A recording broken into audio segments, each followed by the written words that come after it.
আর্জেন্টিনার বিশ্বকাপ ক্যাম্পে শোকের ছায়া। দর্শক, এবার বিশ্বকাপের স্কোয়াড থেকে অফিসিয়ালি বাদ পড়েছেন আর্জেন্টিনার অন্যতম সেরা ডিফেন্ডার লিয়ান্দ্রো বালের্দি। আর্জেন্টিনার এই অন্যতম সেরা ডিফেন্ডার অফিসিয়ালি বিশ্বকাপের স্কোয়াড থেকে ছিটকে গিয়েছে। বালের্দির বাদ পড়াতে কপাল খুলতে যাচ্ছে কার? কে সুযোগ পাচ্ছে দলের স্কোয়াডে নতুন করে, অর্থাৎ বিশ্বকাপে কার জায়গা নিশ্চিত করছে স্ক্যালোনি? জানিয়েছেন স্ক্যালোনি নিজেই এই বিষয়ে। জানুন বিস্তারিত। দর্শক, আর্জেন্টিনা দলে একের পর এক ইনজুরি লেগে যাচ্ছে। লিওনেল মেসি, এমি মার্টিনেসরা ইনজুরি থেকে ফেরার পথে, কিন্তু নতুন করে ইনজুরিতে পড়েছেন আর্জেন্টিনার ডিফেন্ডার লিয়ান্দ্রো বালের্দি।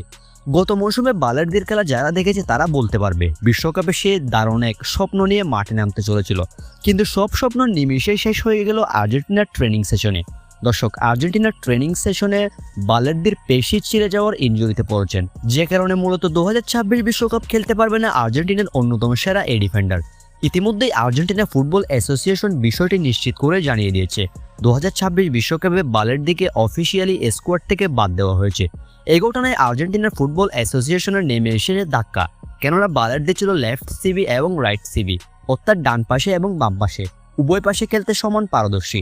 এমন একজন তারকাকে হারালো আর্জেন্টিনা, কিন্তু তার অভাব পূরণ করতে কে আসতে চলেছে দলে? দর্শক, এক্ষেত্রে উঠে আসে নতুন কিছু তারকার নাম, যেমন মার্কোস সেন্সি, আগুস্টিন গিয়াই এবং পাওলো দিবালারা। ভক্তরা চাইছে পাওলো দিবালাকে, কিন্তু লিওনেল স্ক্যালোনি ভাবছেন বাস্তবতা।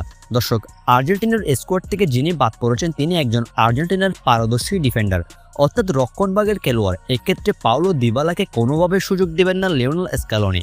বাস্তবতা আপনাকে মেনে নিতে হবে। এখন প্রশ্ন হচ্ছে, বাদ পড়া লিয়ান্দ্রো বালের্দির জায়গায় কে সুযোগ পাচ্ছেন?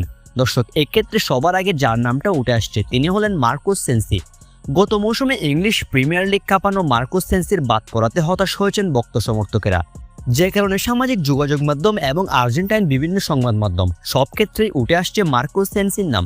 ইংলিশ প্রিমিয়ার লিগের ক্লাব বর্নমাউথ থেকে ইতিমধ্যে টটেনহামে যোগ দিয়েছেন মার্কোস সেন্সি। তাই বিভিন্ন সামাজিক যোগাযোগ মাধ্যম জানাচ্ছে এক ডিফেন্ডারের বাদ পড়াতে অন্য ডিফেন্ডার মার্কোস সেন্সিকে সুযোগ দিবেন স্ক্যালোনি। দর্শক, স্ক্যালোনি এই বিষয়ে নিজেই কথা বলেছেন সংবাদ সম্মেলনে।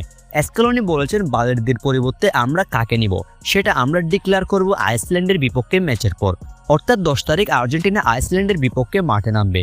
এই ম্যাচের পরই আর্জেন্টিনা অফিসিয়ালি ঘোষণা করবে বালের্দির জায়গায় কে সুযোগ পাবে স্কোয়াডে। দর্শক, আপনি লিয়ান্দ্রো বালের্দির পরিবর্তে স্কোয়াডে কাকে দেখতে চান 2026 বিশ্বকাপে সেটা কমেন্ট করে অবশ্যই জানাতে পারেন। আর আর্জেন্টিনা রিলেটেড সকল খবরাখবর পেতে অবশ্যই চ্যানেলটি সাবস্ক্রাইব করবেন।